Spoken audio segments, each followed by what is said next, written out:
Assalamualaikum warahmatullahi wabarakatuh, dan salam sejahtera untuk kita semua. Baiklah, saya akan membawakan tugas tentang mata kuliah Pendidikan Interprofesional Evidence-Based Midwifery dalam Praktek Kebidanan Lotus Birth. Dosen pengampu Kasmayani SST MKEP, dan saya sendiri Idrawana NIM B 2206093 kelas 2A Mamasa Mateng, Prodi S1 Kebidanan Universitas Mega Buana Palopo. Kita akan membahas mengenai evidence-based midwifery. Evidence-based practice atau BP merupakan suatu strategis untuk mendapatkan knowledge atau pengetahuan terbaru berdasarkan bukti yang jelas dan relevan atau yang nyata untuk membuat keputusan klinis yang efektif dan meningkatkan skill dalam kita praktik klinis guna meningkatkan kualitas kesehatan. Itu yang dinamakan evidence-based practice. Dan kita akan membahas secara lebih singkat, yaitu evidence-based midwifery EBM adalah yaitu pemberian informasi kebidanan berdasarkan bukti dari penelitian yang bisa dipertanggungjawabkan. Dan selanjutnya untuk tujuan EBD yaitu yang pertama, memberikan respon terbaik dalam pelayanan kebidanan. Dalam respon terbaik ini diharapkan respon kita terhadap klien memberikan pelayanan kepada klien akan meningkat. Responnya itu yang terbaik dalam pelayanan kebidanan. Dan kemudian kedua yaitu menambah derajat asuhan kebidanan. Asuhan kebidanan secara esensial yaitu yang akan diberikan kepada klien kita. Tujuan ketiga, menetapkan pemberian treatment yang paling baik bagi pasien. Jadi, dalam kita melakukan tindakan, beberapa anamnese berdasarkan data tadi yang kita dapatkan dapat memberikan treatment yang baik atau yang tepat kepada pasien kita. Dan keempat, memperoleh data yang paling baik. Itu tadi sebelum kita memberi treatment yang baik, kita akan mendapatkan data yang lebih baik. Selanjutnya yang kelima, menyiapkan bidan yang profesional. Bidan yang sesuai profesi kita bekerja sesuai dengan kode etik dan kewenangan kita. Dan adapun manfaat dari EBM itu sendiri yang itu pertama, mengurangi angka kematian ibu dan AKB. Kalau kita sudah mendapat data yang terbaik, berhasil memberikan pemeriksaan dan memberikan treatment yang sesuai, otomatis dapat mengurangi angka kematian ibu dan angka kematian bayi. Yaitu kedua, menghasilkan mengambil keputusan yang tepat sesuai dengan keilmiahan, sistematik, dan penemuan tentang asuhan kebidanan pada pasien individu. Jadi dalam menghasilkan pengambilan keputusan berdasarkan beberapa data yang terbaik yang sudah kita dapatkan tadi, sehingga kita bisa mendapatkan keputusan yang tepat dan sesuai pada klien kita. Ketiga, menghasilkan asuhan kebidanan yang efektif dan tidak sesuai melakukan intervensi. Segala permasalahan itu sebenarnya tidak harus langsung kita berikan intervensi, tapi ada beberapa alternatif kita lakukan sebelum intervensi yang kita lakukan. Yang keempat, meningkatkan kualitas pelayanan kebidanan yang sesuai dengan kondisi terkini, sesuai dengan bukti dan teori, serta sesuai dengan perkembangan iptek. Sekarang era globalisasi ini, informasi tentang kesehatan yang masuk di kita, tapi paling kita tidak harus tahu informasi yang berkualitas serta sesuai dengan kode etik kita, keilmuan kita yang bisa kita ambil. Yang paling penting kita bisa ambil relevan. Ciri-ciri evidence-based midwifery care yaitu terdiri atas bukti penelitian dan pengalaman klinis yang terdiri dari bukti penelitian yang klinis. Kedua, adanya keterampilan dalam membaca literatur, memerlukan kemampuan untuk mensintesiskan informasi, membuat pertimbangan mengenai kualitas bukti-bukti yang ada.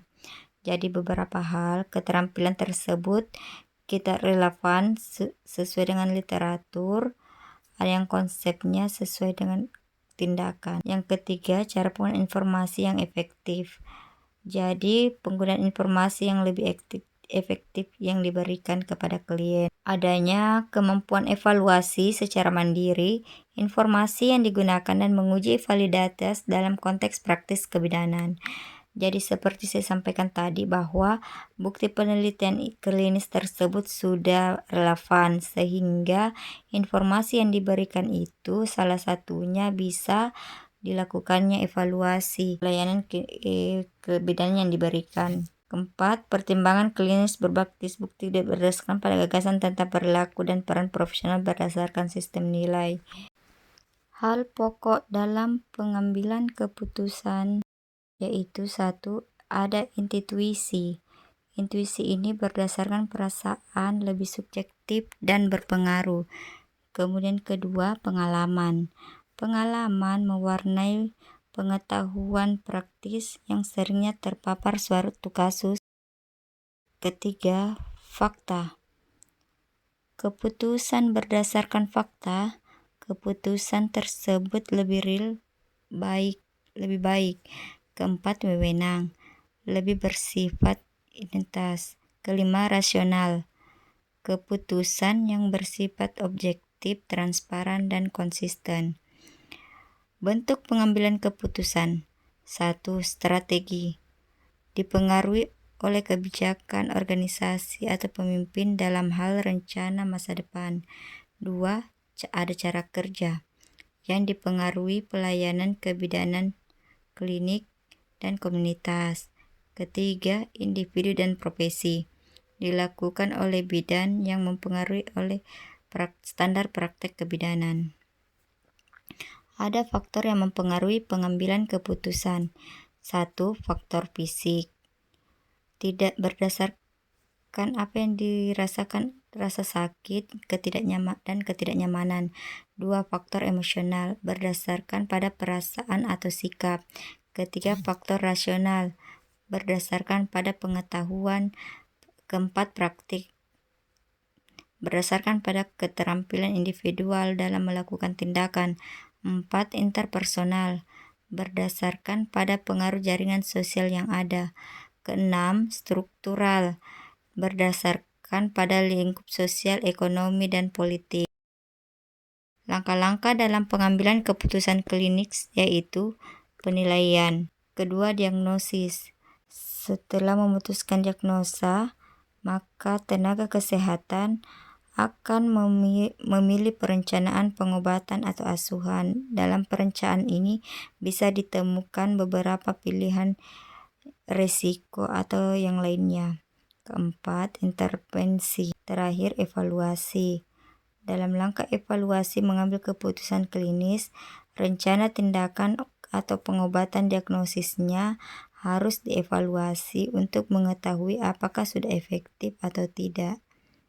Ruang lingkup praktik dalam kebidanan, yaitu ruang lingkup praktik kebidanan adalah batasan dari kewenangan bidan dalam menjalankan praktik yang berkaitan dengan upaya pelayanan kebidanan dan jenis pelayanan kebidanan yang meliputi remaja putri, wanita pranikah, wanita selama masa hamil, persalinan dan nifas, asuhan pada bayi baru lahir, bayi dan balita, serta wanita pada masa interval dan menopause.